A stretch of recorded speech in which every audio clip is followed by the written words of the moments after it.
گزارش یہ ہے کہ ہم نے جہالت کا نام علم اور بری سوچ کا نام دانش رکھ دیا. صحیح.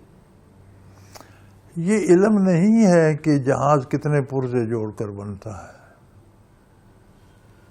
یہ علم نہیں ہے کہ موٹر میں کیا کیا پڑتا ہے تو وہ چلتی ہے، انجن کیسے کیسے درست ہوتا ہے، کہاں خراب. یہ علم نہیں ہے. جسے علم کہتے ہیں وہ ہے معرفت الہی. صحیح. حقیقی علم یہ ہے کہ معرفت الہی ہو. کیا جب حضور مبعوث ہوئے تو لوگ یہ جانتے نہیں تھے چیزیں؟ کاروبار بھی کرتے تھے، تاریخ بھی جانتے تھے، انصاب کو بھی جانتے تھے، زبانیں بھی جانتے تھے. شعر ایسے کہتے تھے کہ آج بھی وہ زینت ہیں کتابوں کی عہد جاہلیت کے شعر، ایسے ایسے شعراء.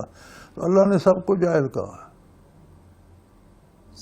جو اللہ ہی کو نہیں پہچانتا وہ کہاں کا دانشمند، اس سے بڑا جاہل کون ہوگا؟ تو بھئی جن کو آپ علم و دانش کہہ رہے ہیں یہ معرفت حق کے ساتھ ہوں تو یہ بھی علم کہلاتے ہیں. صحیح. معرفت کے حق کو نکال دیں تو یہ جہالت ہی نہیں، جہالت گر بن جاتے ہیں، بندے کو اور جہالت میں لے جانے کا سبب بن جاتے ہیں. صحیح. بالکل صحیح. کہ میں تو جانتا ہوں. موسیٰ علیہ السلام کے بارے سنا افلاطون نے تو اس نے کہا اللہ کا نبی ہے تو ضرور نبی ہوگا، اچھی باتیں بتاتا ہوگا، لیکن میں تو خود فلاسفر ہوں، جہلا کو جانا چاہیے، سیکھیں. تو جہلا جو تھے وہ اسلام لے، اور یہ جو فاضل فلاسفر تھا کفر پہ مرا. بالکل صحیح. بالکل صحیح. تو ہم اس کو اگر دانش سمجھتے ہیں کہ چیزیں جوڑنا بنانا، خبریں بنانا، صحافت، ادب، شعر کہنا یہی سارا علم ہے تو یہ تو حضور سے پہلے تھا، تو انہیں اللہ نے جاہل کیوں کہا؟ بالکل صحیح.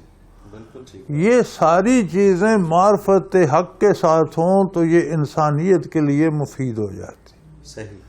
عظمت الہی کا ادراک ہو، صداقت رسالت کا ادراک ہو، پھر یہی کام انسانیت کی فلاح کے لیے ہو جاتے ہیں. انہیں جاننا ضروری ہے. بالکل ٹھیک. وہ چیز درمیان سے نکال دو تو روح نکل گئی.